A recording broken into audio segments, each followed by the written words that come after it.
Camberley has played online matches against two teams recently. One was the Wood Pushers Isle of Wight, captained by Tony Williams.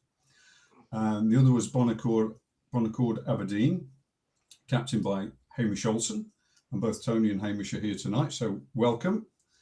I thought it would be a good idea if people that played in those matches talked us through particular games that they played or particular parts of games that they thought were interesting and would entertain the rest of us. And as I said in the blurb on the website, it might be interesting to hear their explanations and possibly their excuses as well for what happened. So I've primed up a few people in advance. Hamish has offered to talk about at least one game. You're going to do one or more, Hamish? I'm happy to do both. It's up to people. I mean, my second game is 60 move end game, so people might not be that interested, but they might be. Maybe you can fast forward a bit. Yeah. So Hamish has got two. Mark Paynes offered to talk about an aspect of the opening of one of the games he played. Harry Duff is going to talk to us about a Sicilian Najdorf, I think. Is that okay, Harry? You all right for that? You're on mute, yeah? Yeah, fine. Yeah. Try to think of were there any other offers. Paul? Yeah, I've got two games from the Aberdeen match. I'm not proud of either of them, but there are some interesting aspects.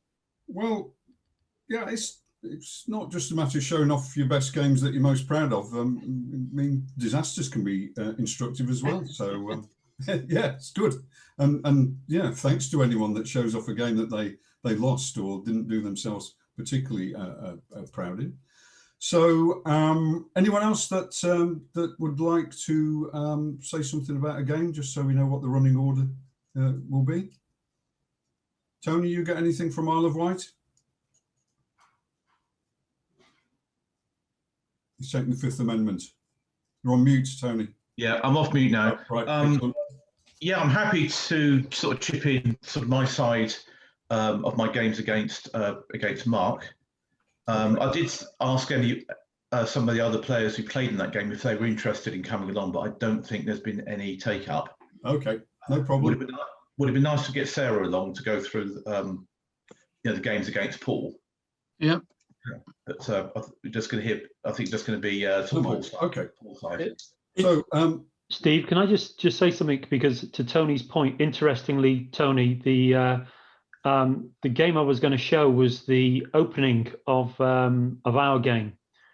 Now, admittedly, that's where I did quite well in the opening, and you just played yourself back into it. But it wouldn't be a surprise to say I didn't think the end was that interesting. But we could start off with that, and please chip in, and you'll understand why I'm showing it. Okay. There were some interesting points in the way that I was able to get back into that. Okay, yes, that'd be good then. Right, yeah. Let's start with that one since you've given us an intro. Yeah. Over to you then, Mark. Okay. Right. Do I have the? Mark got the permission to project? John, yep. Put that into effect. It might be. Okay. Mark, just before we start, is this the line that you play, or was this something that was sort of like preparation for the match? It's something I so we're talking about the Dutch defence. It's something that I always play. So okay, right. Yes, so it wasn't prepared specifically against you or with anything in mind. Don't give away too many secrets, Mark. We'll know what to do against you when we're face to face. Yeah, you'll see this one. Yeah. Well, I sort of fell hook, line, and sinker into one of the basic traps in it. And the annoying thing is that I actually looked at that line and some of the H3 stuff about a week beforehand, and I forgot what I'd looked at. So I had white against Tony, and I always start with D4. So now this is not going to play through all the moves, is it? Yes, unfortunately it is. So Tony responded with the Dutch defence. Now, against a lot of lines, against d4, I normally just have something which is slightly different, which might take my opponent out of the main lines, because I don't really want to analyze the main lines. So I was looking for something a few months ago and just came up with this, which is the Staunton Gambit. And yeah, it was interesting that this just has a trap in it, and unfortunately Tony fell for the trap. Now, I wasn't playing for the trap. I was actually playing because I think, well, this is hopefully takes my opponent a little bit unexpected. One of the plans, for example, in the Dutch is to fianchetto the black, its king bishop, etc. And I find a lot of my opponents were tending to blockade the position, which is not what I wanted. And so I quite liked these e4 games, give me a fairly open position, and we'll see what happens. So yeah, I mean, my personal choice in the opening is to play the sort of classical system, which is perhaps a bit more dynamic and not quite so closed as something like the Stonewall. Yes. Or even, yeah. Yeah. So I think this is the this is the expected move. There is a d6 is also playable. I've since found, called the Balog defense or something, or Balog, and although it's perhaps a little questionable, I think after about 4 moves, white nut is normally 1 point up. So I think the next few moves are fairly, perhaps fairly obvious for white. You just attack the pawn. Black defends the pawn, develop the white queen bishop, attack the knight, which is defending the pawn. And this is where the trap unfortunately kicks in. So very easy. I'd have to say, probably played the Dutch, let's say 6 times in blitz bullet games in the last 3 months, and had the next move 3 times. So yeah, I mean, the correct move, the best move really, I think, is c6 here, not the move I played. Yeah, I think you can also play. Does this work? Knight c6 and give the pawn back this way. But yeah, again, quite interesting to play if particularly if black's not prepared for that. So in this case, though, yeah, and that's not my annotation, Tony. So please forgive. Oh no, I've got the screen up as well. So okay. Yeah. And so perhaps anybody want to guess what the next few moves are? Hopefully, you not too difficult here. Next move, anybody? Green. So it's Take the it's a bit of horse. a giveaway. Right, bishop takes f6, and then this nice queen move here, and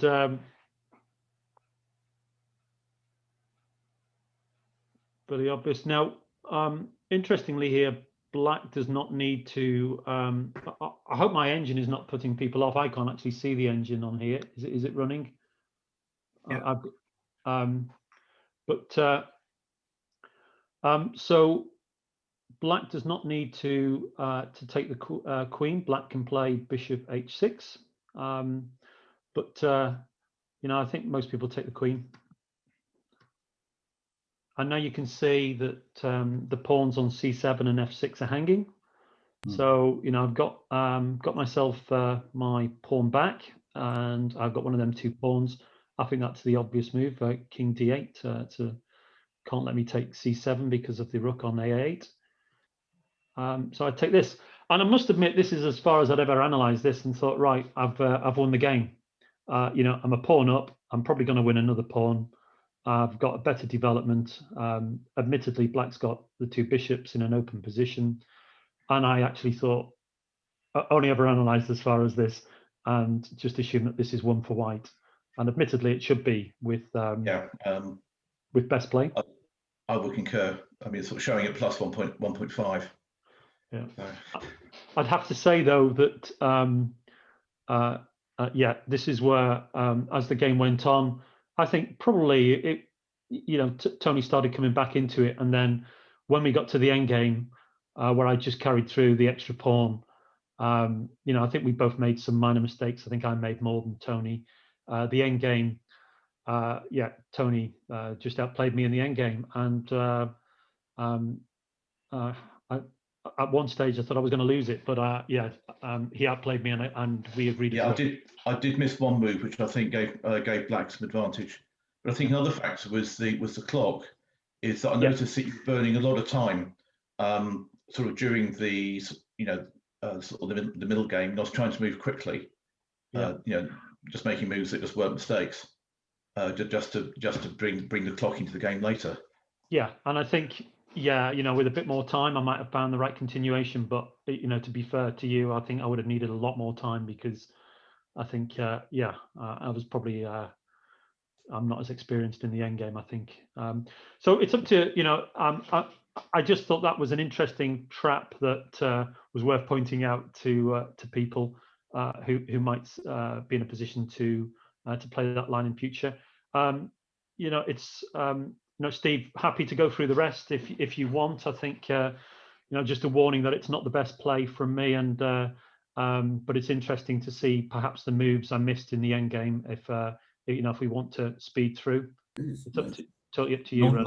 Not up to me, Mark. I mean, if Tony's got something else to say about a position later on in the game, if you want to fast forward, that's fine. Otherwise, we can move on to a different. Well, Tony, do you want me to go to near the end of the game? Yeah, I think we can sort of skip through. I'm trying to think of an interesting point. Just bear with me, because I've got the. Well, I'm just going to play the next move slowly. I don't think there's. Yeah, I think for me, the interesting point is about move 32. Okay. But you can, but if there are other stuff you want to show before that, then. No, I think we just move around a lot, and I think what's the engine giving at this stage? Yeah, up 3, and I was feeling quite comfortable, but as you said, I was losing on the clock. Mark, sorry, can I just ask you a question about the position you left at the start? So, how far would you like me to go back? Well, where Tony plays Bishop G7. So I think it was the point you left off, because the engine is suggesting Bishop F5. Yeah. Instead of Bishop G7.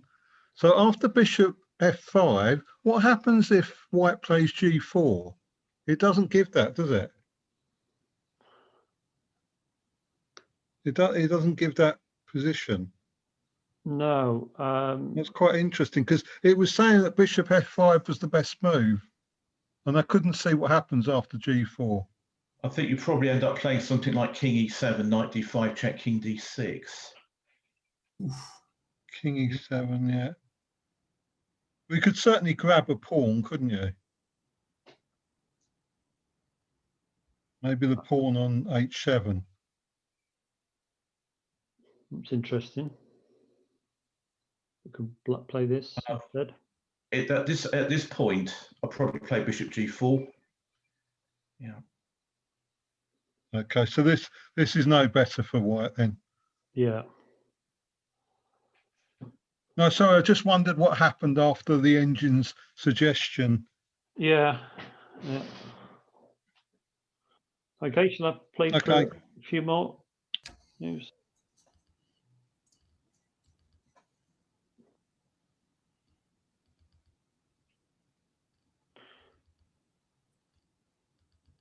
So, hold on, Mark.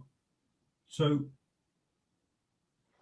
material's still white a pawn up. Yeah. And the engine's saying plus 4.6. So there's something. There's some. Yeah. G3. Must be some obvious. I think it might be those pieces on A8 and B8 that it doesn't like. I think it's the fact that Black is undeveloped. It's going to be very hard to get the rook on A8 out into the game. Yeah, and I've got this nice column, nice file here. Yeah. It looks like the knight on E2 should go to G3. Yeah, it looks like. Sorry, wrong way. This move it didn't like, and it seemed to like the other way. The other way. Yeah, I think you're right. So hits the bishop. Yeah. I must admit, I was just thinking, yeah, if we could trade one of those bishops off, preferably black squared one. But if I can get the bishops off, then yeah, I should win it, and that's not what happened.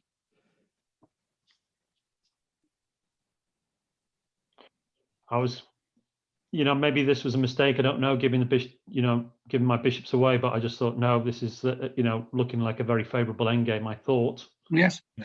And You got into a little bit of trouble a few moves later with the knight on e6 getting a bit stuck. yeah, I think this was probably a part of the game where I was just trying to give some checks and just save some time. Yeah, you're right here. This is starts to get difficult for me, doesn't it? Where I've got my knight pinned. That knight should have gone to d7 rather than e6. Yes, I think you're right. And now I'm, I think, trying to maneuver the king round to protect the rook so I can move the knight. Yeah. I'm still, still feeling, I'm gonna do this, but yeah. See a lot of questionable moves, but I'm still holding the game at 1.5. Well, I think it's about 2.5. Ah, okay. Now, this is saying that this is a mistake, and I must admit, to me, I'm just thinking, right, stick my pawns on white squares. No. If somebody Actually, can tell me why I've done that wrong. To play G3.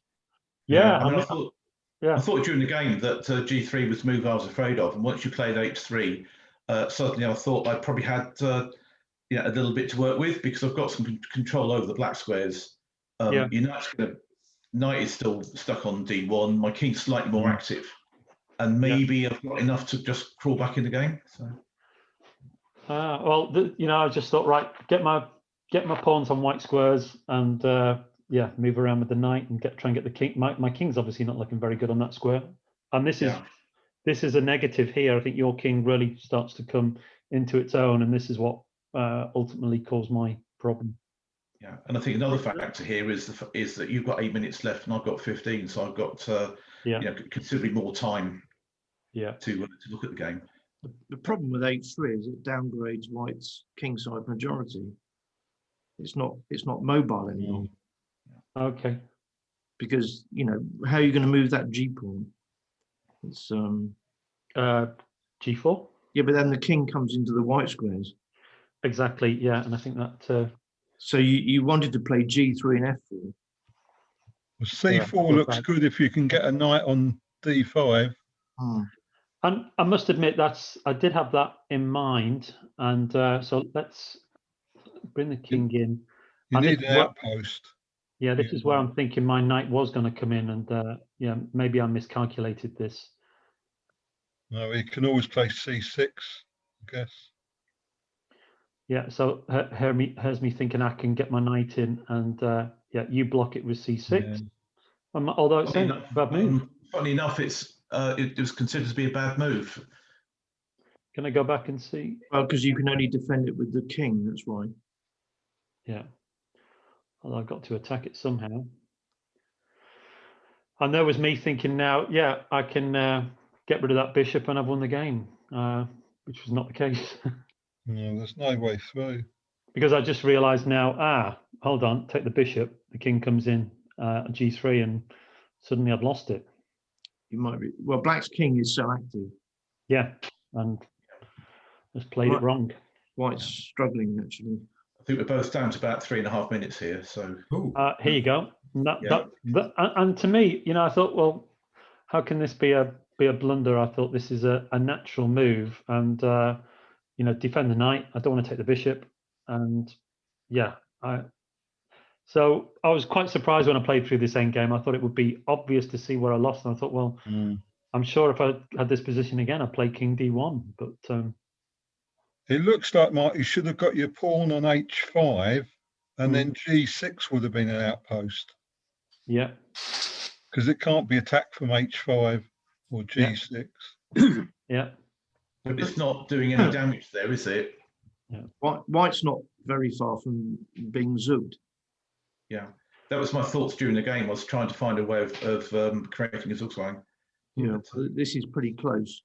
Yeah. But by putting all your pawns on white squares, you can't fight black on the dark squares. Mm. It's a question of His king's being able to come in and infiltrate your position. But you'd think those queenside pawns for black would be weak, wouldn't you? Well, yes. Well, I think they probably are weak, but you need something to attack them. Well, C6 helps that. How do you get your knight to B8? That's the problem. Well, the thing is, without the bishop hitting it. You're not going to do that with the bishop on E5, you know.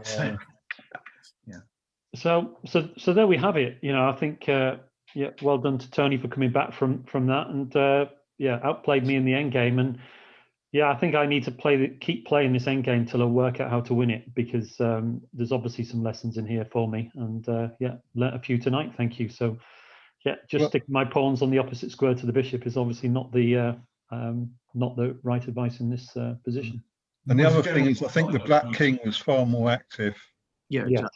That was the main difference, really. Yeah. If the white king had got to D3, it could have never been moved by black, and I don't know if you could have done that, but that would have held the position earlier.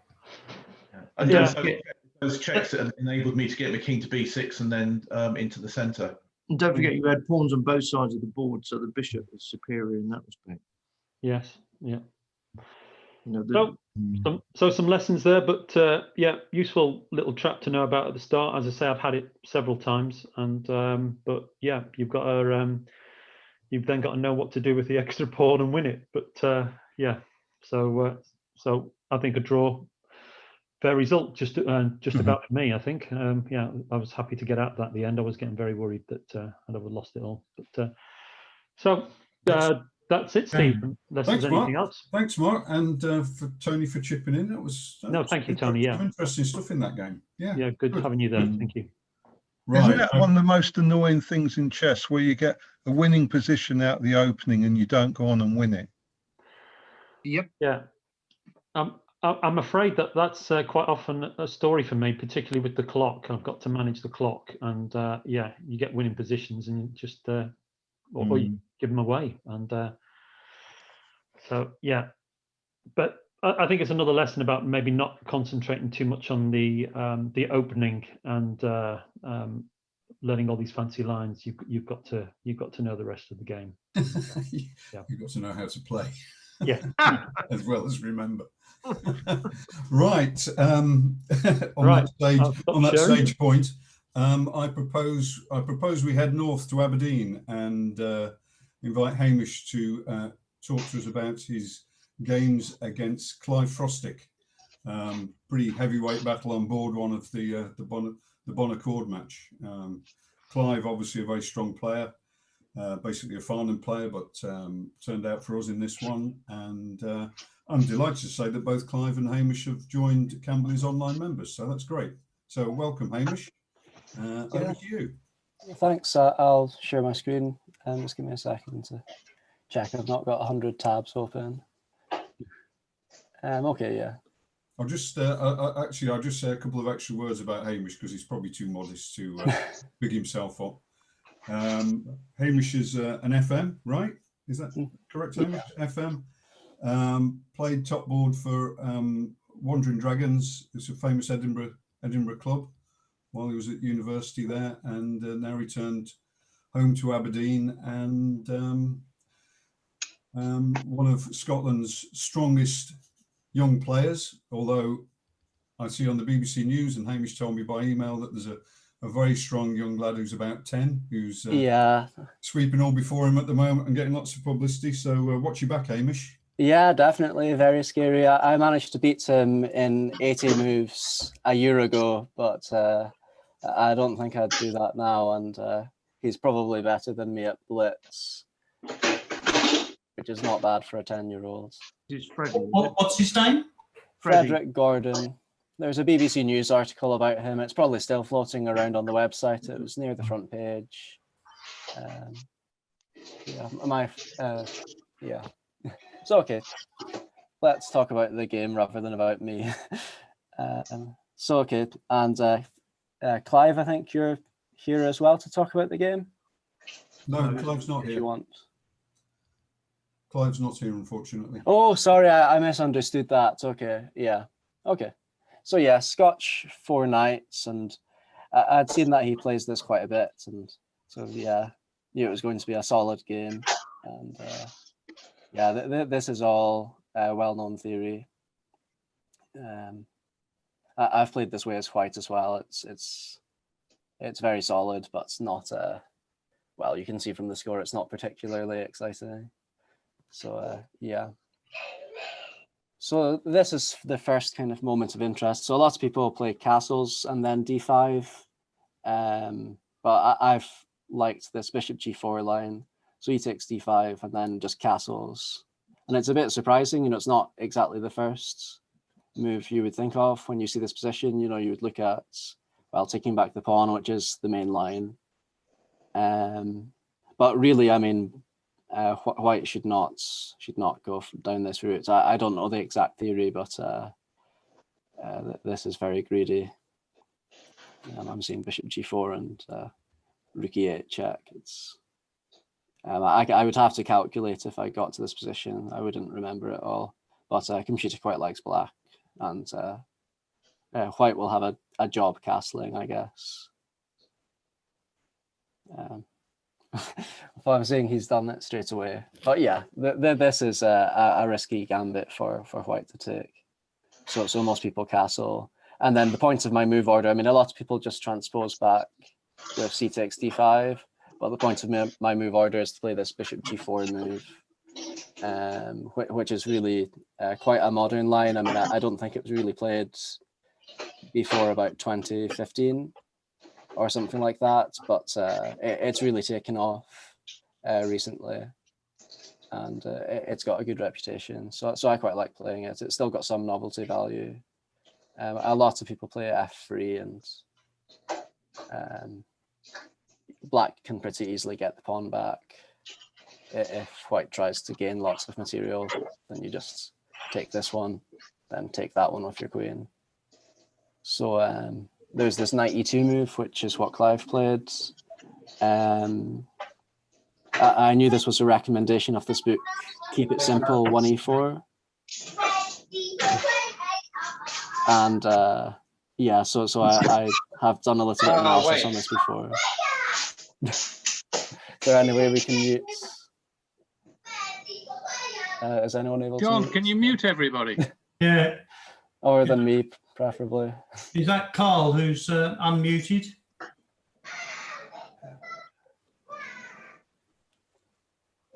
Can you hear me? Yep. Good. So I'm not muted. Good. Okay. I was a bit confused there.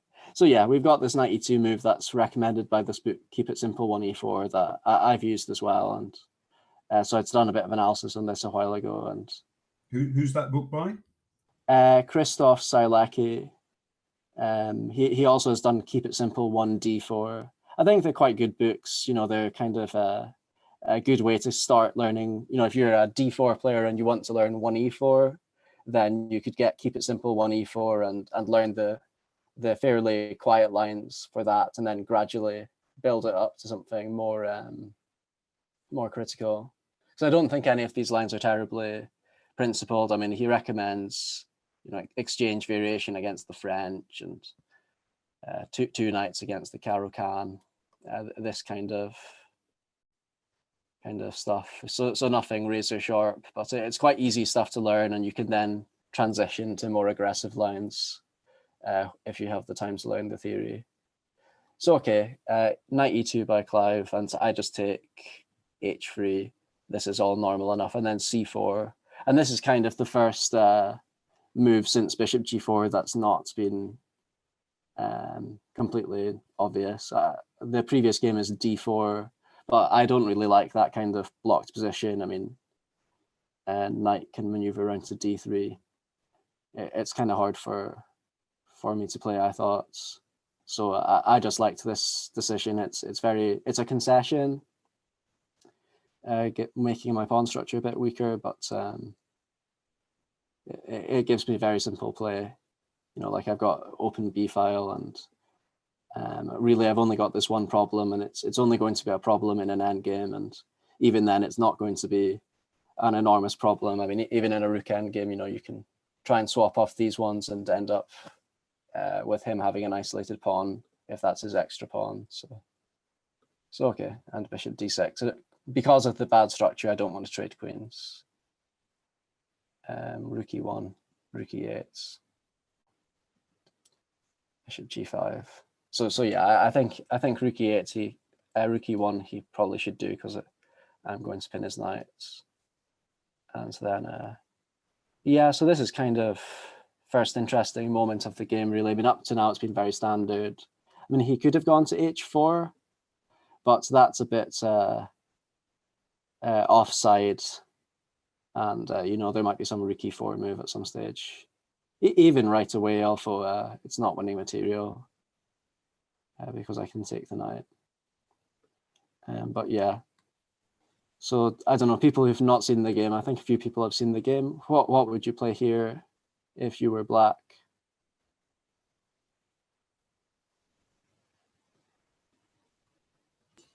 I'll keep quiet because I know what you play, because we're watching it live. Yeah. Rook b8. Yeah, rook b8 makes a lot worry of about that sense. rook's pawn, because we're going after the B pawn. Yeah, this makes a lot of sense, and this is where the rook belongs. I guess white is just going to go b3, and you know, that's kind of now we kind of are asking, you know, what is the a pawn thinking? You know, maybe it can then go to a5. So you know, this is a viable way to play for sure. I had something more aggressive in mind, though. Yeah. Some of you might have observed the tab that I've got here. That might give people a clue. What about bishop b4? Yeah. Does that work? Bishop b4, that's interesting. So my first thought is, you know, I don't really want to trade queens unless I have to. So unless it's tactically really making quite big gains, I don't want to do it. So I think he's going to have to take on d8, and then I'll probably take with the rook, so I don't lose the a pawn. But now he can move his rook, because But you don't lose the a pawn, do you? Because the knight would be attacked. well, it's defended. Well, it's No, defended it is twice. Okay. It is defended. If Yeah. I mean, I don't lose it straight away, but it is under attack. So I mean, okay, I could play something like a5, but I don't really want to have to. You know, I'd rather take this way. But this is just slightly worse for me. You know, I don't think it's a big advantage for whites, but it's certainly a small one. Just this is going to make me suffer a little bit. So I didn't do that. Okay. Rook e3 So, okay. looks interesting. Yeah, this is what I played. Because of h3, white's weak on the dark squares. Yeah, I mean, it's even a thing. I think it's even viable with the pawn on h2. You know, just getting this. It's less attractive, but it's probably, as you say. It's yeah, it's just nice compensation, and it's all. You know, this is the game that I'd seen this idea before when I was analyzing this opening. Not this exact position, but you know, I think it was with the pawn on h2 and bishop on g4. I think I'd had this position before, and so it wasn't my idea to take on e3 really. But when I saw the computer had recommended it, the game it was reminding me of was this one, that hopefully people can see. So Polyugevsky against Petrosian. And yeah, just a full exchange for no pawns, but you get this unopposed dark squared bishop. That's just a monster. And you know, it helps to know your classics, I think, because even though I didn't need to know the classics, and you know, I think there would be you know, Indian super GM 12-year-olds who would maybe not know this game and would see that their computer recommended this when they were preparing and just understand it that way. I think it does help, like with remembering the idea as well, to have studied the classics. So I've read pretty much all these chess.com articles. You know, they come out They used to come out every day. Now they come out every week. And G Serper, this guy's one of my favorites. Chess writers. He writes really well, and I've read pretty much all of his. So yeah, I played rook takes e3, and I knew from my preparation that, or from opening knowledge, that Black has got two options whenever he does this. He almost always follows up with one of these moves, and yeah. So I don't know, what would people play here? Queen e7. E7? Why not? E7. Yeah. What about Queen e8? Yeah. Does this have any advantages? Yeah. Because so the thing to worry about after Queen e7 is Queen b3. That's the typical idea that seems to be sometimes quite good for white against Queen e7. And so with that in mind, sometimes you go Queen e8 so that you can meet Queen b3 with Rook b8. So yeah. So okay, I knew it was a 50-50 between those, so I calculated for a bit and chose the wrong one. It's not a terrible mistake, it's going from roughly equal to slightly better for white. But I think he has to find quite an accurate move. I don't know, what would people play? Queen d3. D3, yeah. I think that's what he played. I can't actually remember, I have to admit. But it's not the right move. The right move I remember was Queen d4. And it's just nice here. And, if my queen had been on e7, then bishop c5 would be good. Yeah. But because it's on this stupid e8 square, then I can't do that. So yeah, I remember in the game, so I was worried about Queen b3. And it seems very strong, actually, because it's also threatening, in some sense, knight f4 or g4. And not g4, but knight f4. And, if I'm going back to g6, that's a problem. But it turns out that, and I think... Excuse me for jumping in. If you play knight f4, you can't play bishop g6 because of knight g6? Exactly, yes. That's exactly right. So, if I did some normal move and then did this, then this would be a full piece, which is not ideal. So yeah, so in order to be not quite a lot worse, I actually have to play g5, which is, so this would have been best play Queen e7 and g5. But to be honest, in a rapid game, I don't think what my thought process, I don't think it was that bad. I think Queen e8's okay, considering. And yeah, so Clive did Queen d3, which makes sense, but Queen d4 is a bit more active. I was looking at maybe c5 and rook b8. Yeah, I mean, you mean bishop c5 or? No, yeah. c5 to stop the knight coming in, I think. Yeah, if my queen was on e7, this would be a good idea. Because it's on e8, then my bishop's undefended, but c5 is definitely with the queen on b3. Ah. When the queen was on b3. Yeah, c5. Now c5 to stop the knight coming in as well. And now you've got rook b8. Ah, okay, that makes sense. That is actually something I didn't think about. I mean, there's still knight f4 though, and it's still a bit annoying. Very annoying. Yeah. We play rook b8 straight away now. You could, yeah. I mean, if you get your rook down to b2, you're laughing. Yeah, I don't think that's happening. Like I'll keep the queen here, I guess. Yeah. Take the knight, bishop g6. Well, that's a piece again. Also queen, but yeah. The sneaky tactic. Yeah. I very nearly fell for it, actually. I will admit. I completely forgot about this for a while. But I just couldn't find this g5 move. It's maybe in classical. So okay, queen e8 I thought I had to do. And yeah, queen d3. And yeah, again, bishop g6 was tempting. But of course, he's threatening that. He's threatening g4 now, because then he would take my bishop. Nice. So I took the knight. But this is good news for me. I mean, now his king is going to have to go to the F file. Yeah, I was quite optimistic here, but he just played an absolutely impeccable game, actually. I mean, allowing the exchange sacrifice was a bit risky, but objectively fine. I mean, maybe black was like 0.2 better or something, but nothing real. But he defended it absolutely impeccable. And there was missing queen d4. This is like 0.7 for white. So, you know, this is a real advantage. Although with such imbalanced position, I don't think it's a big deal.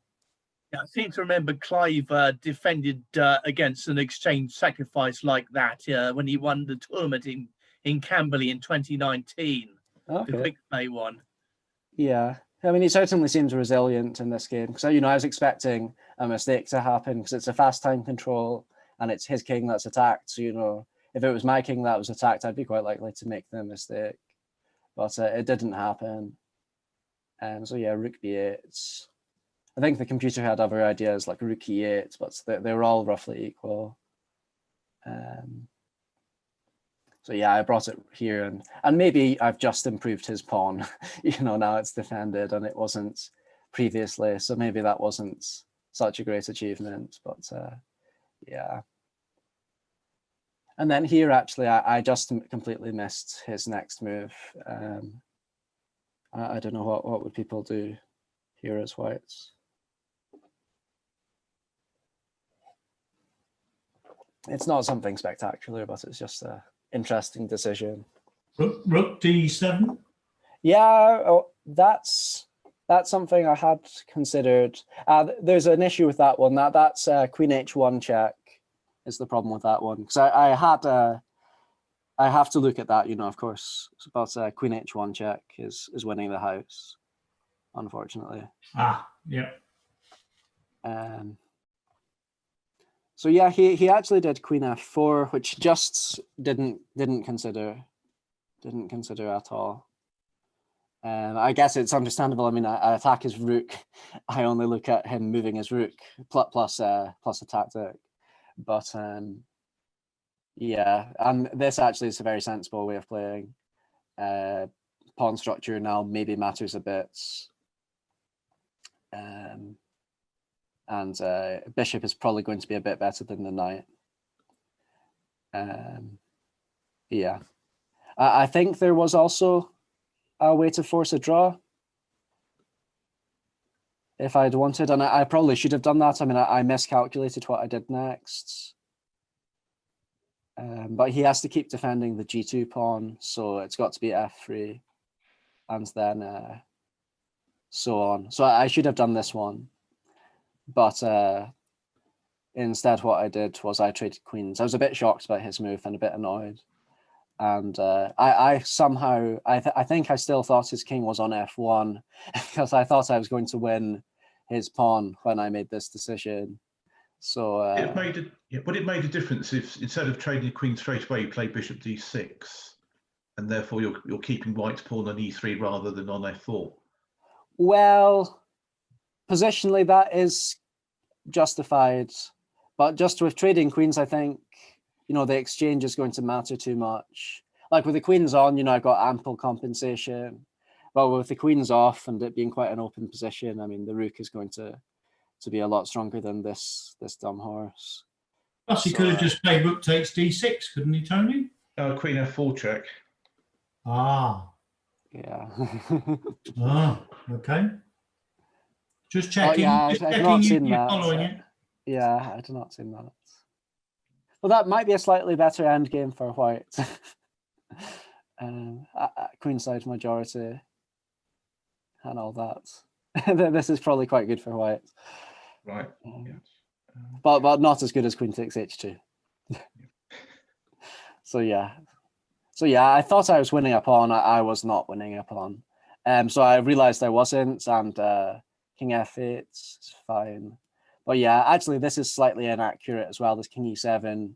But I just knew I was going to offer a draw and kind of expected him to take it. So it's a stupid thing. I guess I was still shocked at missing queen f4. But this is a bit better for white now. I mean, I think I should have done c5, if I remember right, and get this set up quite quickly, so that his king can't get in. Like if he goes, I've not managed to stop his king getting in. Whereas if I'd done c5, it's harder for his king to get in. I think that's what the logic was. But yeah, I didn't analyze it too much. I just realized I was playing sloppy chess because I knew I was going to offer a draw. So yeah, it was quite an interesting game, and I thought I was outrating him a bit, so I was kind of annoyed not to win. But at the same time, I just thought this was quite a good game. It was quite high quality. It's an interesting idea.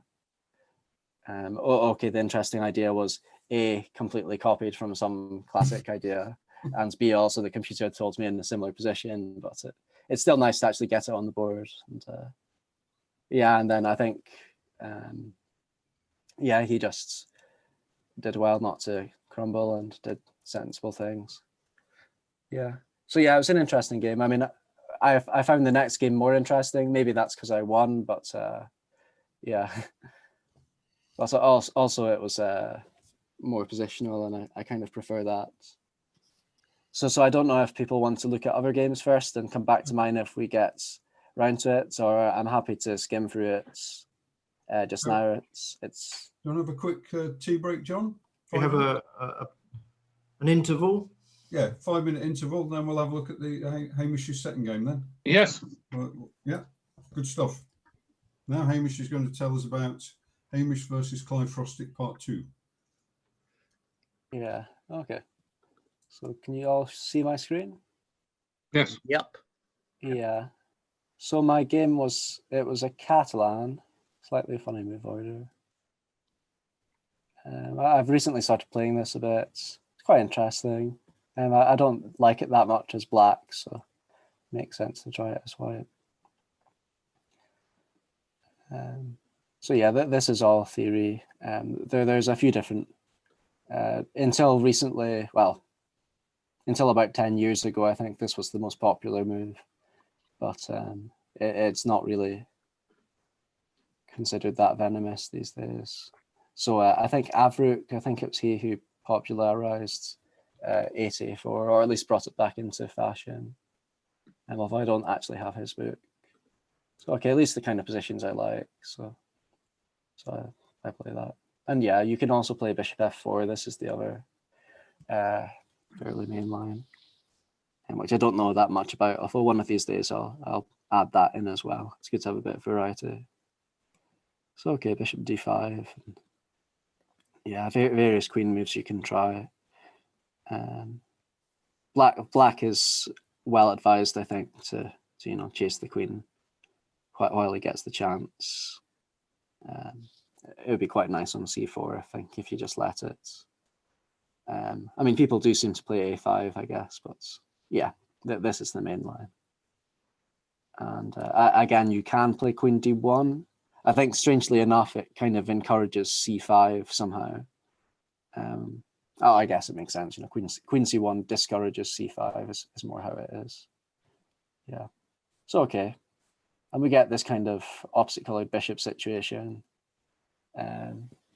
which looks fairly dry, but I quite like this kind of situation. Black. So I guess a couple more moves to let it stabilize. Probably Black's best move, actually, I think, is Queen takes D4, even though no one plays it. But well, someone played it against me in Blitz fairly recently. But you get this kind of situation, and Black's just going to be able to use the B file, and you've got quite similar, bad pawn structure as like in my last game, but it doesn't seem to matter too much. And the B pawn's going to be weak. So, if you're looking for a good novelty to use in this line, then this is probably it. But you don't really need it. I mean, it's a pretty harmless line. But yeah, so you get this kind of situation. And Black's got two main plans, C5 and E5. And they're both very, very difficult to execute. So that's why I like this line for white, because basically all black should do is shuffle, while white can try and slowly build. I mean, you could argue that there's not much white can do either. I think that's, well, we'll see how the game goes, and I'll show you a couple of other snippets as well.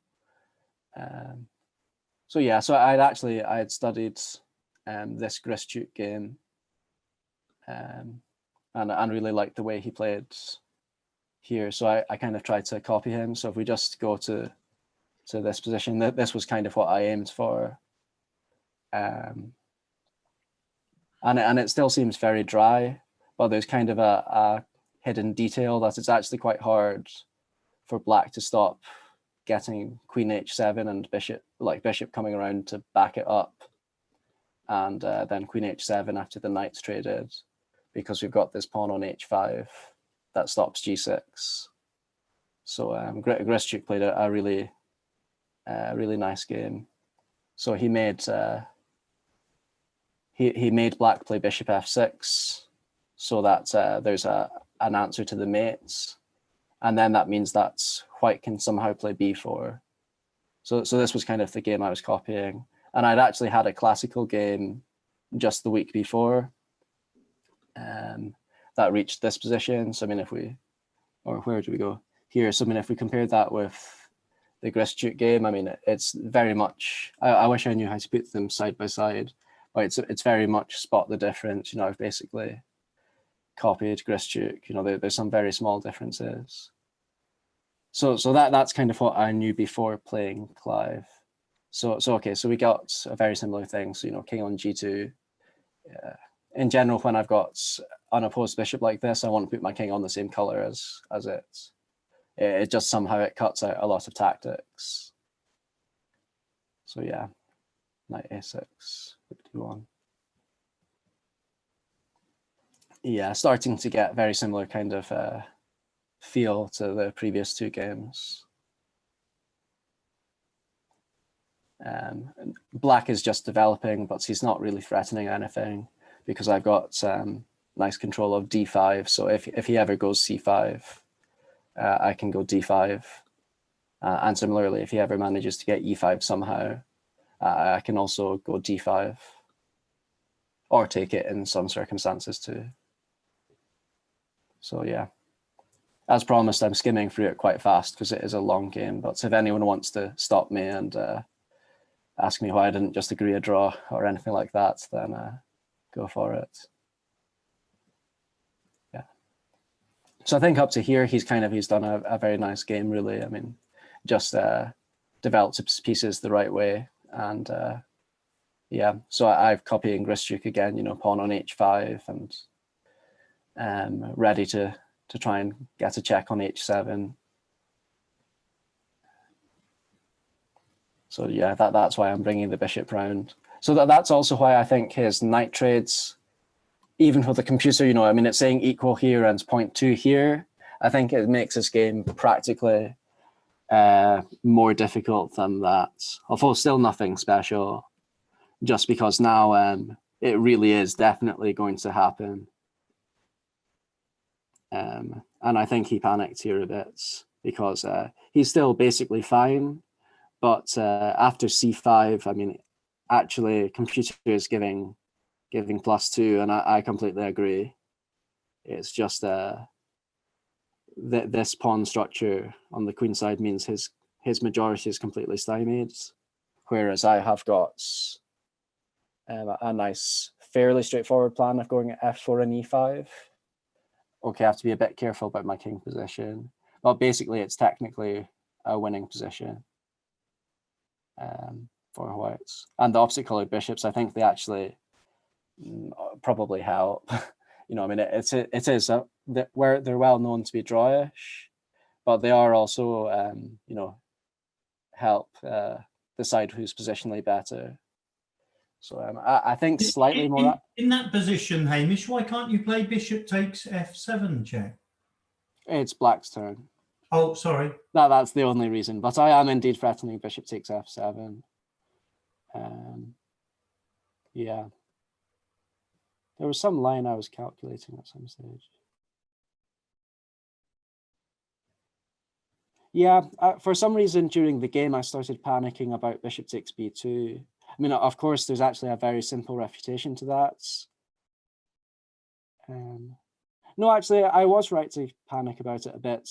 Because rook b1, I mean, it's attacking my bishop, so it's, I mean, I can just move the bishop actually. But what I ended up calculating instead was this one. And now e7 is completely winning for whites. Opposite colored bishops favor the attacker. So I'm getting the rook back, but I'm actually also just mating. So yeah, so that was a line I calculated. So when he played c5, I kind of panicked a bit before playing d5, and I was calculating this bishop takes b2, and this d takes e6 queen sack thing, but it just works fine for me. So yeah, small inaccuracy. I think I should probably trade one pair of rooks. It's just a thing that when you're positionally better, more often than not, it is a good idea to trade one pair of rooks. It just reduces the counterplay and kind of accentuates the weaknesses a bit. It just seems to be one of these things. I don't really know how to explain it, so maybe I should read up on it a bit more. But it's usually true, and you know, in a few moves, I do end up. I'm not too bothered about trading the queens, but I want to make him work for it at least. So yeah, and I knew I had this nice plan. Yeah, Alekine's gone. This gets called, where the queen is at the back, or at least that's what I've always known it as. So yeah, so he gets his trade of queens, but this is clear, you know, the comparison between the contrast between this pawn majority, where, you know, my bishop can just stop any nonsense, versus my one is stark. And so he has to play f6 to stop e5, but as we'll see in the game, you know, there's a big downside to that too. Maybe it was here actually that I was meant to trade a pair of rooks. Yeah, this was where I think I should have done this. And that way his weaknesses are a bit weaker. I think it's a bit soon to talk about it here. I was a bit surprised. I remember that from my game, so I'll have to check that. But yeah. Hamish? Yes? Why would you not trade off both of your rooks at that point? At this point, or which one? At the later point where you said you were considering. Okay, yeah, that's a good question. So I mean, it does make sense to drag the king away from g7, you know, so I might try and run in, but otherwise it's likely to be very drawish because the bishops, they're a different color. You know, my white squared bishop is, well, it's on a white square and his bishop's on a dark square. And those kind of end games, when it's just those pieces, they're very drawish. So okay. If there's a pair of rooks still on the board, then the drawish tendency isn't that big at all. And if there's two pairs of rooks, then it's not really relevant. But with just the bishops, it's a really significant thing. Okay, thanks. So yeah, so I didn't trade the rooks here at this stage, but this is the downside of f6, is my king was on f3, and now it can eventually get all the way to g6, and that's partly a factor of the opposite colored bishops again, because, you know, if he had a light squared bishop, he could kind of contest this bishop and then put his king here, but because he doesn't have a light squared bishop, then these light squared weaknesses, they're really very substantial. So so here he unpins my bishop. So now I kind of remembered this principle and grabbed at the chance to trade one pair. And yeah, it's very hard to give him any advice at this stage. For me, the advice is just don't hurry, because A, you want to get your pieces in absolute optimum position possible, and B, you want to let them make a mistake. I mean, this kind of position, it looks very difficult to win. You know, what's White's plan? How on earth do you engineer e5? That's kind of questions people might be asking, but really quite often you can just maneuver your pieces, and they're good enough to know that the position is bad, so they'll panic and try and change the position, and then you can exploit that. So if anyone has not heard this do not hurry advice, then this book, Cherishevsky's Endgame, I can't remember what the title is, but it's Cherishevsky's book. It's an endgame strategy. Yeah, sorry. Sorry? I was just about to say the same thing. Yeah, endgame strategy, yeah. I recommend that one. It's got a whole chapter just called Do Not Hurry. So yeah, so Rook was quite good on d3, but I thought it was better on e2, and you know, maybe I will get to play e5, but no rush with that. But then, I mean, it's hard to say what he should do instead, but he lets my king in, so I put my king in. And yeah, and now it's kind of, you know, I mean, I could do a little bit more maneuvering, but it's hard even to find something that improves at all. So now I go for it. And he plays c4, and it's a bit of a surprising move, you know. I didn't consider it really, but I didn't think it was a bad move when he played it. You know, it wasn't. My instinctive reaction was just, oh, that's okay. It's because opposite colored bishops, you do want to just activate your pieces as much as possible. I could have taken with the bishop, but I didn't want to allow the d file and c file to be open. You know, I can quite easily block off one open file, but blocking off two is much harder, and you don't want to allow counterplay when you're winning. So yeah. So again, here I could try and rush things, but again, I just thought, okay, my rook's achieved e5. It's actually better back on d3 now, where it started, because it's covering g3. And it's kind of limiting his bishop quite nicely. You know, his bishop might want to go attack my pawn, or my rook might also want to come around to f3 at some stage. So yeah, he just resigned here, but it's kind of understandable. I mean, g7 is dropping, everything in my position is covered. He can try and go after my a pawn. My arrow didn't quite extend there, but he can try and go after this. But it's going to be a long, long journey. So yeah, he was also way behind on the clock. So yeah, interesting game in my opinion anyway. I guess main thing is h5, and then just he just had to sit a bit more with this. It's interesting, my other game against someone similar strength to Clive, he made symmetrical mistakes. So here it's equal, and then he does e5 and it's +2 for me. With this game, it was c5 going from equal to +2. So it's basically the same thing, you know. Black is struggling to just sit there because it's very boring to sit there. And it's very difficult as well, because if you let your opponent build up forever, I mean, you know, if you do nothing forever, it will have consequences. So you do have to pick some moment to strike, but it's hard to find the right moment. So yeah, I don't know if anyone has any questions about this game. It was quite a technical one. Quite instructive, actually. Yeah, very nice game. Very impressive, slow, patient build-up. Yeah, I enjoy that kind of game. Yeah. We were clearly watching someone there who really knew what they were doing, understood what they were doing, rather than I have my positions where I'm just sort of almost going from one move to the next, whereas that was very long term what you were doing there. It was very impressive. Yeah. I mean, I was just copying what this guy did. He was the one who thought of this. Yeah, and it was quite a memorable game for me because I had an argument with one of my friends about it after we'd watched it, and he just thought this game by Grischuk was boring and should have been a draw. And I was going, no, this is a great game and really deep and so on. And so just from the arguments with my friend, it made it easy to remember the plans. So I was, quite annoyed with him for saying it was such a boring game when I thought it was great. Oh yeah, so yeah. It was an Do you enjoyable often have game. arguments with your friends?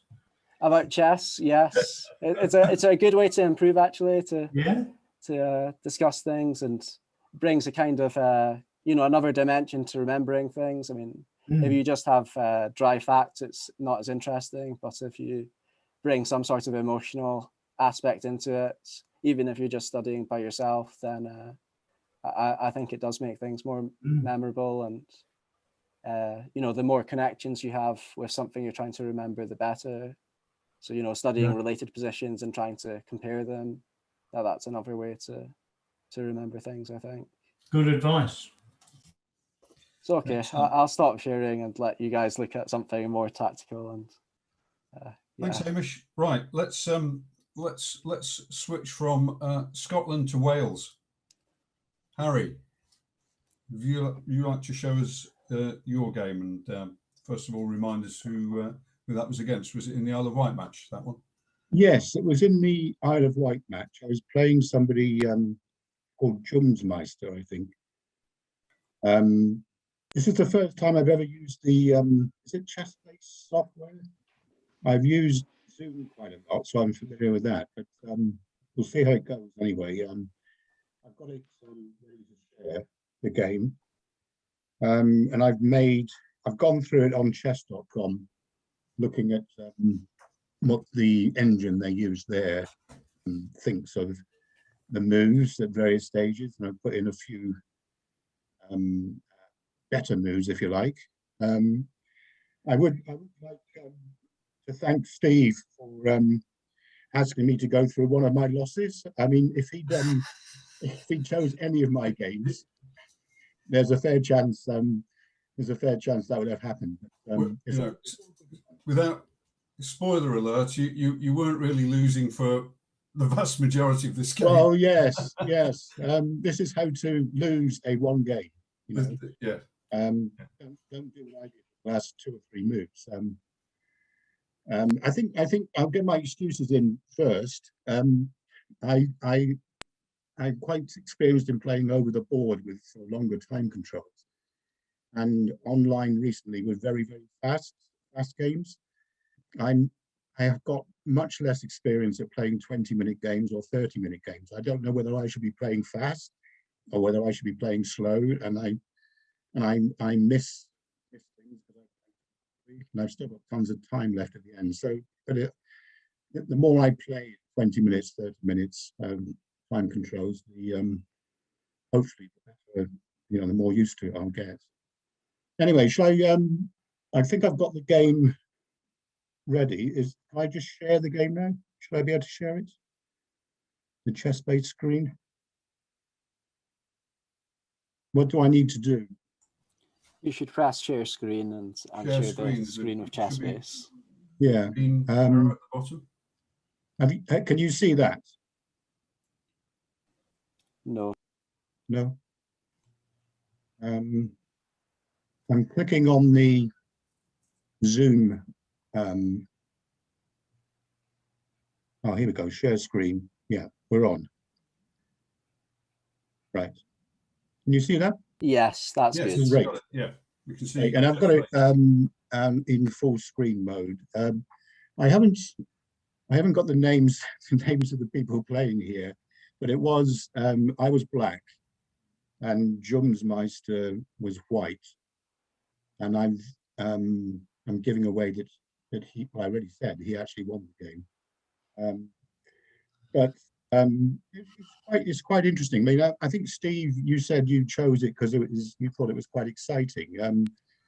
You didn't comment on the quality of the game, but well, in both of these matches, some of us were watching the games live on Zoom, and John and Colin Purdin were commentating on some of them, and we did have a quick look through this game, and it looked like White really went for the jugular. Not necessarily, very accurately, but it looked pretty exciting. So that was what caught my attention. On the night, there's plenty of tactics, I think, and plenty of mistakes, which made it exciting to play through. Anyway, I normally play in response to normally play with Nigel. I've been playing it for years, and I used to know a lot more about it than I do now, but I still play it up to about move 10, and then I try and work out what I'm supposed to be doing when I get to that position. And sometimes I'm not sure, but the first 6 or 7 moves are pretty standard. That's the Nidor of the A6. For anybody who doesn't know, I think everybody here probably does know. It's still quite standard. I mean, Queen D2 is standard, isn't it? I think. There's nothing unusual about Queen D2. You may castle queenside afterwards, and then play G4 or something like that. Anyway. They normally play F4 there, I think. Ah, right, because F4 came up a few times as the suggested move over the next 3 or 4 moves for white, but he never actually played it. He played F3 at one point, but not F4. So instead of Queen D2, the F4, yeah. Right. Here on I don't know how accurate this is, but on chess.com for Queen C7, there was a suggestion. They were reasonably happy with Queen C7, but picking the bishop was a better move in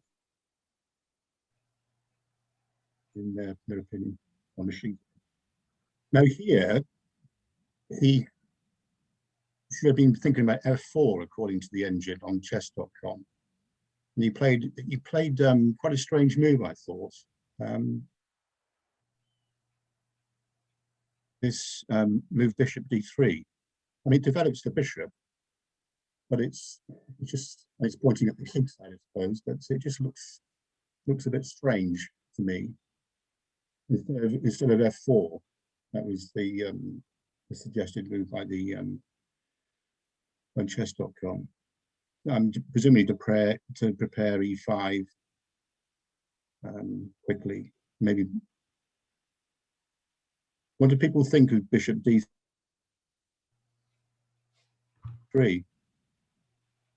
Does it look as bad to other people as it does to me? It allows black to attack the knight on D4. Yes, it is leaving. So I mean, black can play knight C6 with a tempo here. Yeah. Well, white has to develop the bishop somewhere. D3 is as good as anywhere.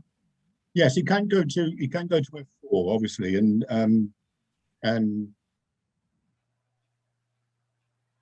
maybe E2 isn't great either.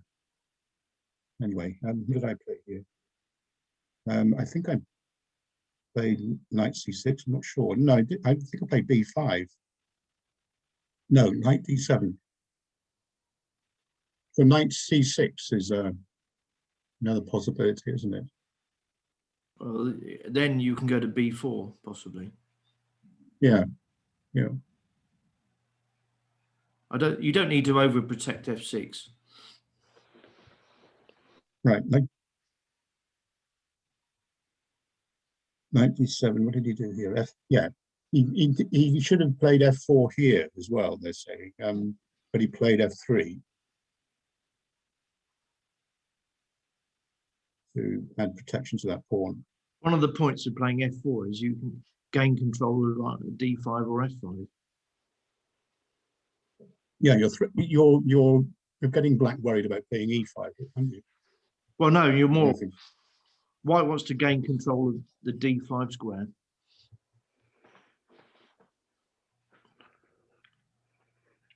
Right. And quite often these positions, there are sacrifices on f5 or d5. Or indeed e6. I've been hit by e6 sacrifices before as well. Yeah, if the knight was on c6, then the bishop would cover e6. Yeah, yeah, yeah. I've been caught out at times before with the bishop on here, on bishop on c4, and the knight here. The queen obviously isn't here, and I carry on developing by playing knight bd7, leaving this pawn only protected by the f pawn, and then bishop takes pawn or knight takes pawn might be a possibility. If you're not careful. Anyway, so we played f3. No, b5 now. And they played he played a4, h4. Yeah, h4. Sorry, Harry. What's the view on black castling here? Does he avoid it because of these pawns coming in on the king side, or you know, do you think castling a move earlier would have just been way too early? Just what were you thinking with respect to that? I usually castle on the king side here, but I do get worried when people start pushing the h pawn. You know, when they castle queen side, they play g4 or h4. I think, well, am I supposed to kick this bishop first and then castle, or do I just castle and let it happen? And try and get my queen side thing moving at the same time, or maybe jump the knight into e5 and pick the bishop out if I can, or get it round to defend. I'm not, to be honest, I'm never really sure whether I'm.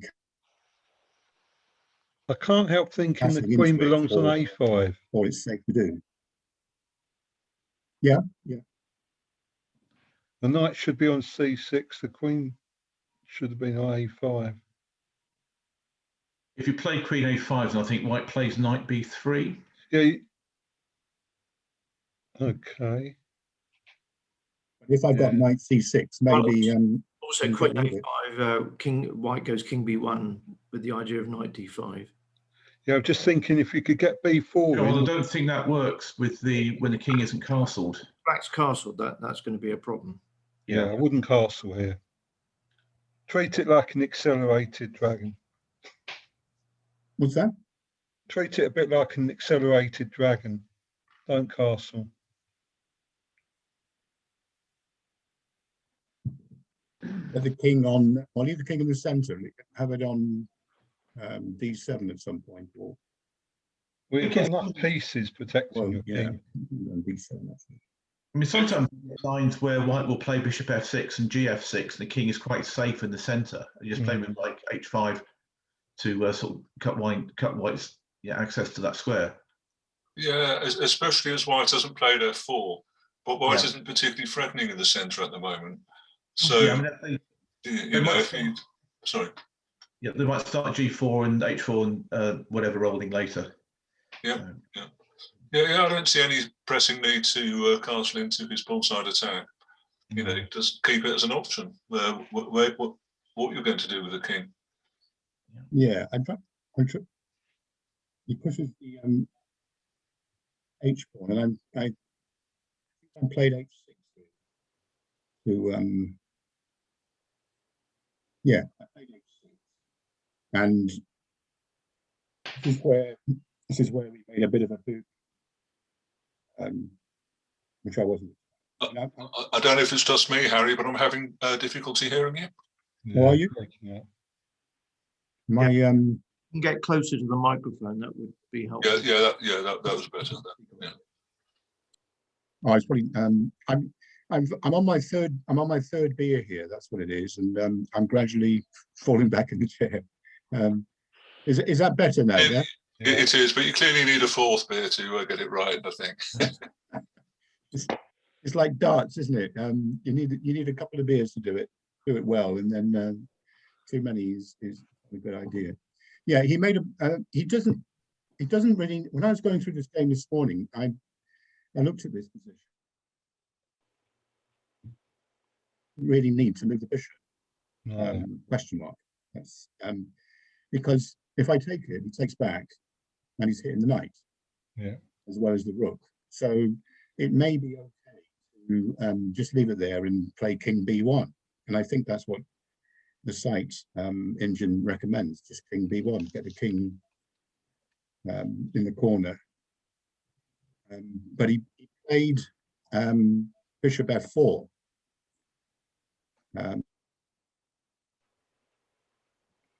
Yeah. And I've a lot of people sort of thing when you're playing blitz chess, when you're playing fast chess, and it's very easy to do. You just, the bishop's attacked, you give it 5 seconds thought, and you think you have to move it, and then you move it to a square that allows the pawn to fall to 2 pieces. So I think in at this moment, I must admit, I thought, oh, quite good. I'm going to win my first game for representing Camberley. So maybe my confidence, if I got it, because I think I won a second piece later on. But I still managed to lose a game. Anyway, so push the pawn here. Now he moved the knight here, I think, to f5, but he could have suggested that maybe, I mean, that was a bad position. Maybe bishop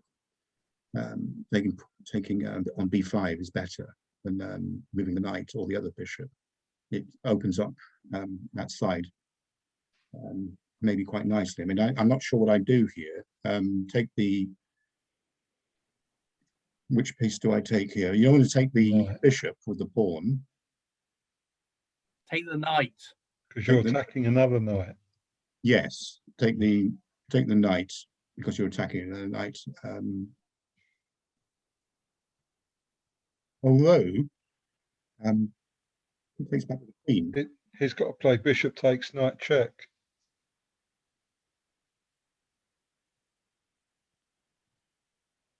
Yes, yeah, you can do that first, I guess. So bishop takes knight check, and then what I take with the bishop, or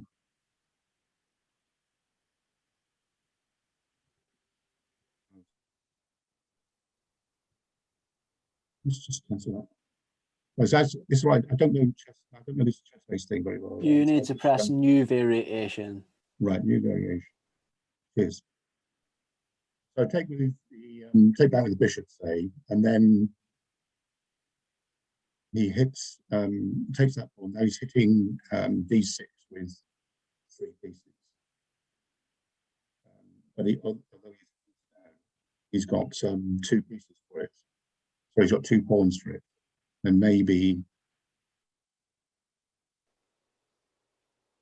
some action, but that might have been better. But he moved the knight. Let's go back. Move the knight to f5. And I just took the bishop. I think is okay. I've got to worry about knight takes pawn check. Yeah, knight takes g7 check. But I am a piece up. He took the pawn back to queen, and the site is suggesting that maybe knight takes g7 check is better than queen takes f4. What do I do here? Yeah, I think, what was I right about here? Let's move again. Yeah, I played knight h5, hitting the queen, and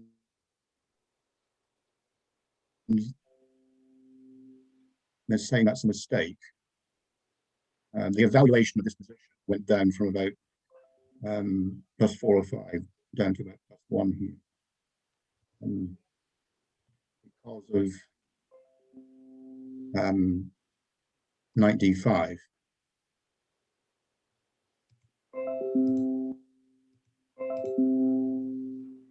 Was that noise coming from? I don't think it's. He's hitting your bishop twice there, isn't he? Yes, as well as the queen. Though his queen's attacked, he's got to move that. Yeah. It's looking grim. Yeah. So, but he didn't do that. He moved the queen. But he can take your queen with check. Well, yes. What I would have to. What would I have to do there? I have to move the queen. If I take his queen, he gets the queen and the rook.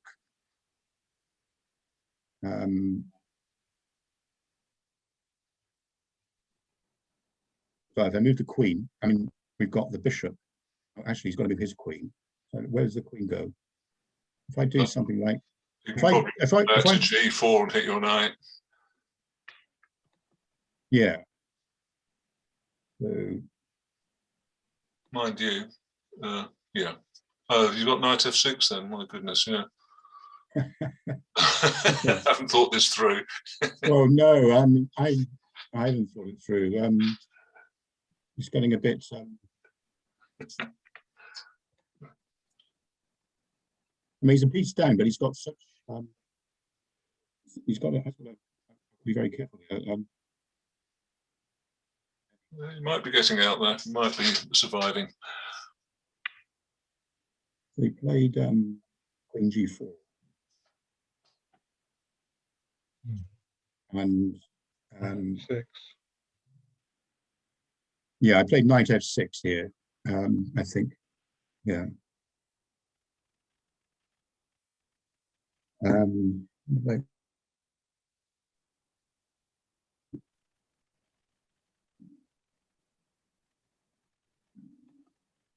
then he played knight d5. And of course, now I can just take it off.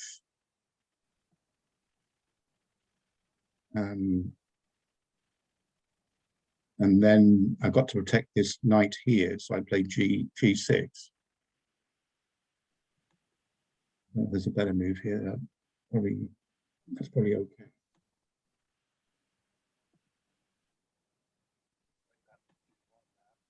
Well, he's still a piece down. He's only got a 4, and the attack isn't. I've got to worry about one of the rooks coming along to E1 with this bishop here. But I took the knight off here. Well, didn't play that. Why has it done that? Oh, he did play that. Yeah, sorry. And I just decided to put the knight off. And I think I'm okay here.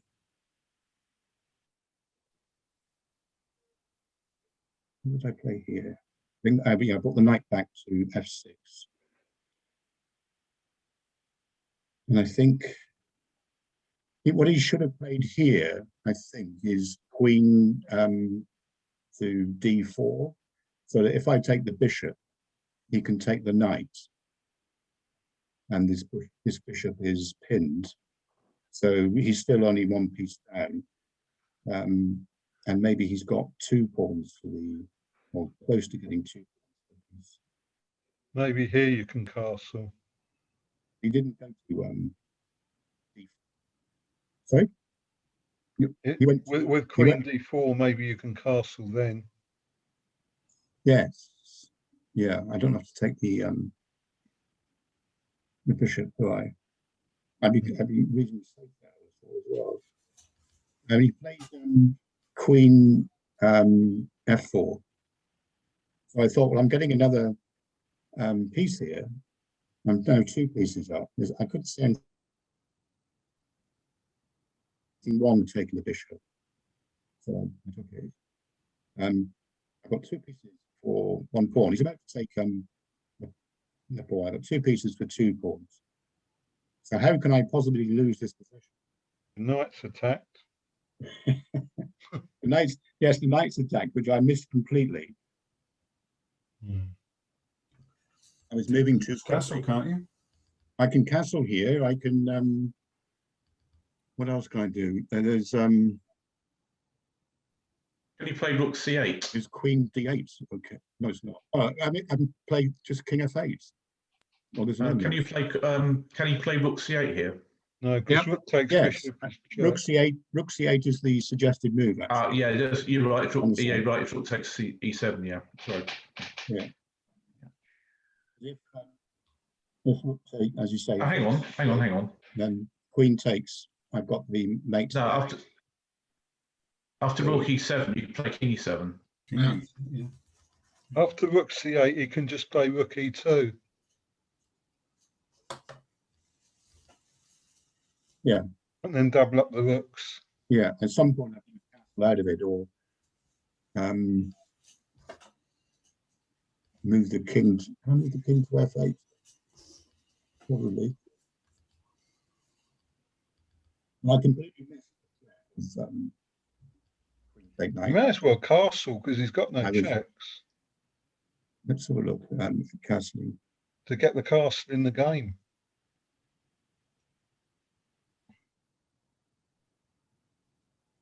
Yeah. I mean, it's completely lost, isn't it? All they can do is throw the G pawn up and try and open up the H file, but it's going to be too slow. Yeah, because I'll bring the rook across c8 and stop him trying to do what he's doing. Queen to that's really careful.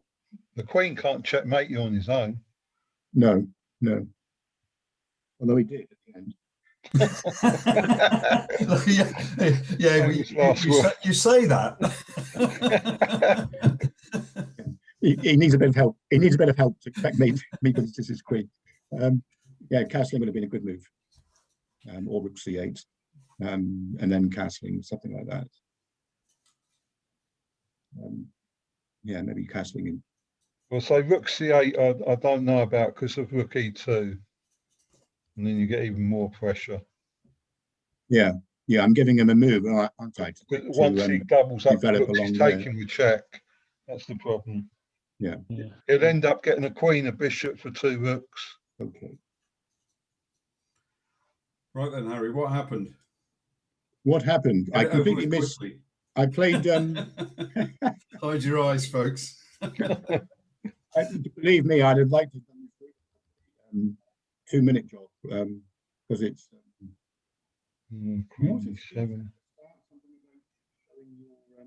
Showing your best games is better to show. I'm going to claim this is not my worst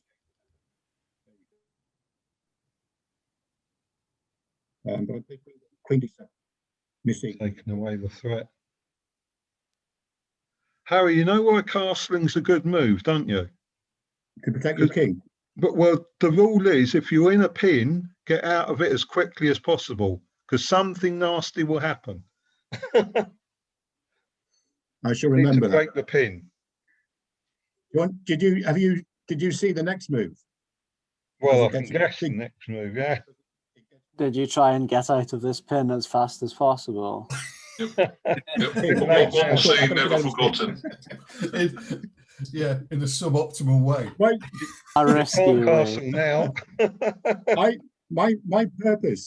You probably realise this by now. But my purpose in joining you guys is to make you look talented in comparison. So yeah, I thought it'd be a good idea to get out of this pin, and if I'd gone this way, I didn't castle. That would have been too sensible.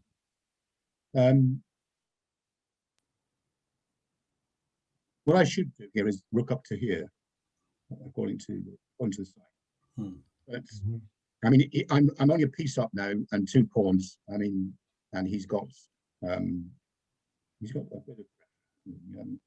I'm not looking great at the moment. Although probably still winning. I don't know. Yeah. But I moved the king to f8.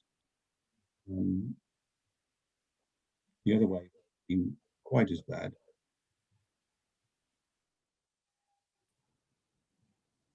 Oh, not that one. It's refusing to play it, Harry. It's absolutely the last choice of the computer. Yeah. It's coming up with a message here saying, "Are you sure?" Mate on the spot. So I put king. Oh no, I still haven't. You still won't do it. Hang on a sec. We get the gist. We get the gist, Harry. No, I need to do it. I've even you need to play it for catharsis. It took me ages to work out how to put question marks against, because I think I'm going to need this quite a lot. So I put 2 question marks against King F8, and then he saw white to play win, and he played it. So that was my first game ever for Camberley, and I thought another game, and I'm shocked. Can I suggest this book for you? Chess for beginners, is it also?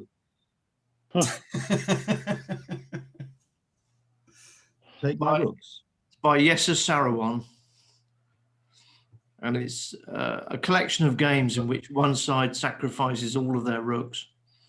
Okay. I thought it was a great game, Harry, up until the last few moves. You played really well. Yeah, I agree. You navigated through all of those complications and then felt at the sucker punch. It was a real shame. Yeah. Well, I was just I was too casual, I think, because I'm material up. I'd already won the game, and I thought you didn't have a 4th beer, Harry. I was just careless. After you won the game, and it is. I mean, one thing that I haven't said yet. When I sat down to play this game at the start, I was unbelievably nervous. I couldn't. My legs were actually shaking. I thought, this is ridiculous. I mean, I played over the board for years. I play online. Why am I so nervous? And I still don't know why. It's because you were playing for Camberley. Well, it must be. It must be. So Harry, it may have been that you were nervous, and then you got in a winning position and you relaxed, and you relaxed too much. They're all really good moves, but not necessarily in the right order.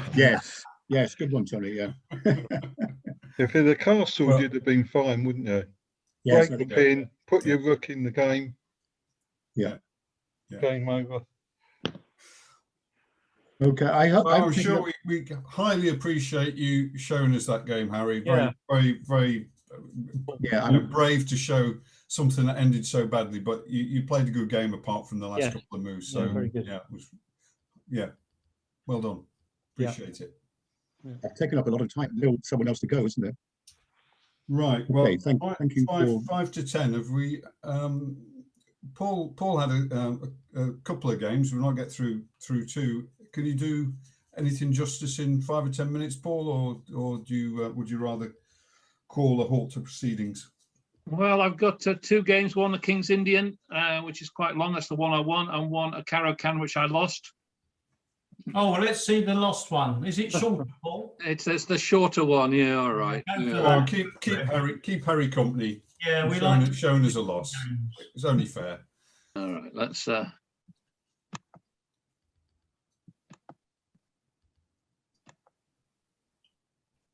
Okay, so this is the game. Can you see my screen? Yeah. Yeah. Off we go.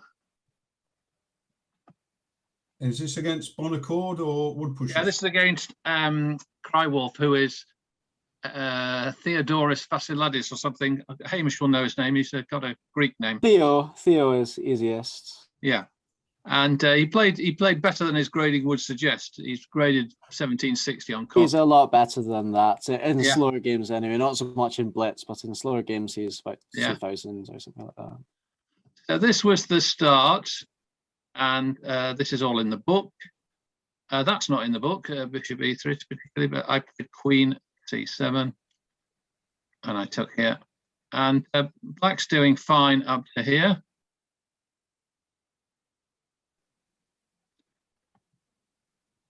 This is a typical Caro-Can type position. Black's putting some pressure down the C file and onto the E5 square. White is going to throw his pieces at the king side. And he took off this knight, which actually worked out quite well for him. Paul, did you consider taking with the F pawn at that junction? No. Okay. Thank you for the answer. I told you. Absolutely not. Though in this position, the engine recommends, can you believe, F6? Yes. Which it looks a horrible move. And I would never even consider F6 in this position. It makes the E6 pawn look very weak. He can attack it and get his knight. So it's unbelievable. Anyway. But he thinks it's French. Yeah, you play that in French, don't you? Maybe not with a pawn on G6. You realise you conned it into playing a carrot. Anyway, I played. If you're playing the French, you would have played A6, bishop D7 and bishop B5. Yeah. Anyway, so I played B6, he castled, and I played this move with an obvious threat. And he put a knight in here, which I took off. He put the other knight in here. And now I castled a bit because I thought if I play bishop A6, he's just going to put his knight on B5, and then he can support it with a pawn. But in fact, that's what I should have done, and that would have been better because this knight was very nicely placed here, and it would have been better to have had it over there, I think. Anyway, I castled. He played the rook. Now I played this, and it's a bit too late now. He came out here. Now the engine recommends that I should play bishop D3 so I can recirculate the bishop down to F5 presumably. But because the bishop was pretty much out of the game after this. His knight is quite active, and my bishop, although it looks on a good diagonal, it didn't actually do me any good after that. I played this. This was a mistake. He played here, and I saw now that he's going to come up with some serious threats over on the H file in particular. I came back here. He came here. Well, why did you castle, Paul? When you castled, I was surprised. Well, yeah. I mean, you had the H file. I mean, why castle? You just go King E7. Yeah, I could do that. Or even the bishop and maybe castle queenside or anything. But why and then double up your rooks on the H file? You've also got F6 in that position as well at some point. Yes. I've lost loads of games like this, Paul. Yeah. Loads of games. I know. Anyway, we'll carry on and I'll show you because there is something. I came and I retreated. I came here, which stops the queen going in. He brought the rook here, and then I played this move, which is probably a mistake. He came here. Now he's threatening mate in one. What was your idea with G5, Paul? What was your thinking? I'm just going to get slowly strangled if I don't do this. He's going to double up on the H file with his rooks. Oh, it was to prevent rook H4. Yeah. Yes. Yeah. He comes here, so I play this move.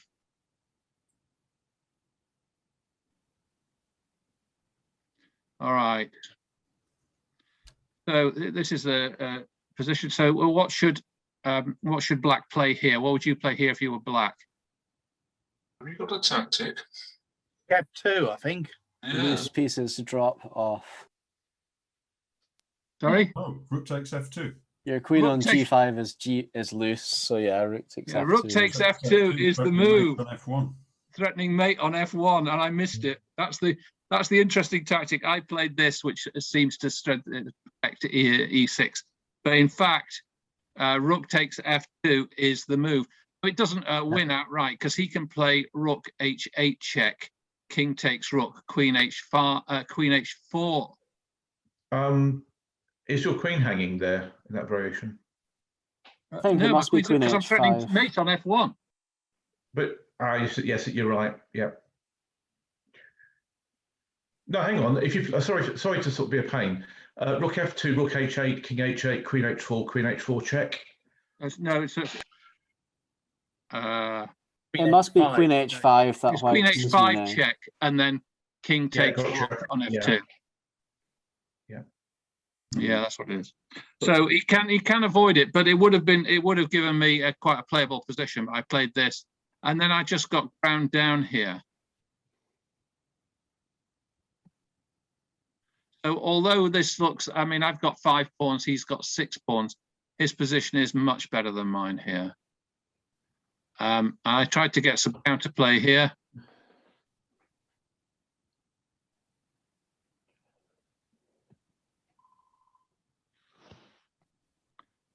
But this is now a lost position.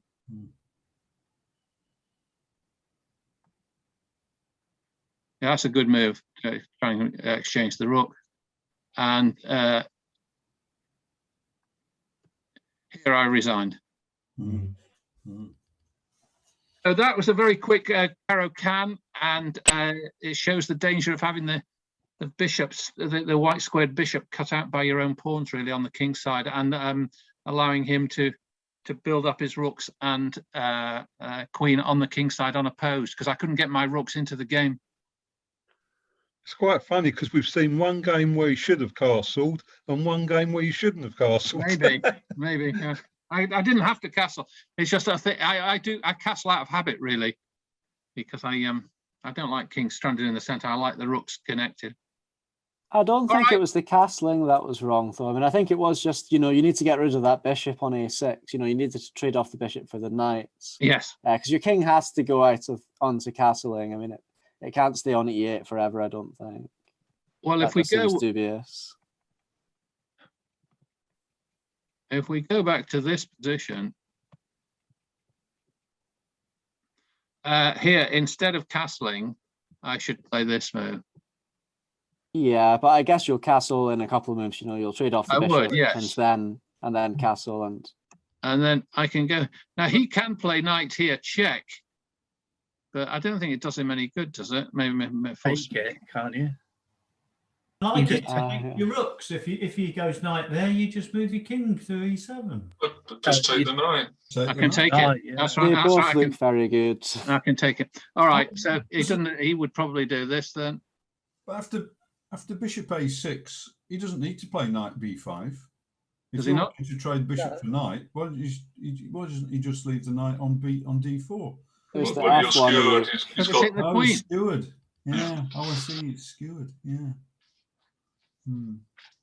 So he has to play the knight here. Probably not. Yeah.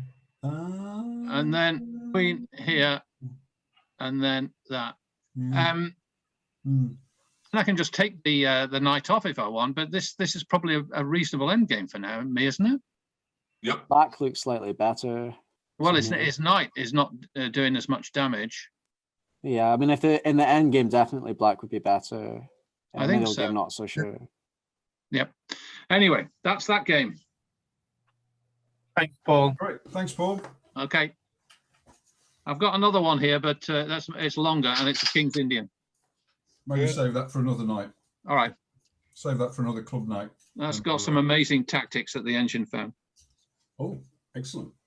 Right. Well, Anyway, let's stop keep, share. yeah, let's put that one in the bottom drawer and wheel it out next time we're just having a informal club night. Can you stop the share, Paul? I can. Sorry. How do I do that?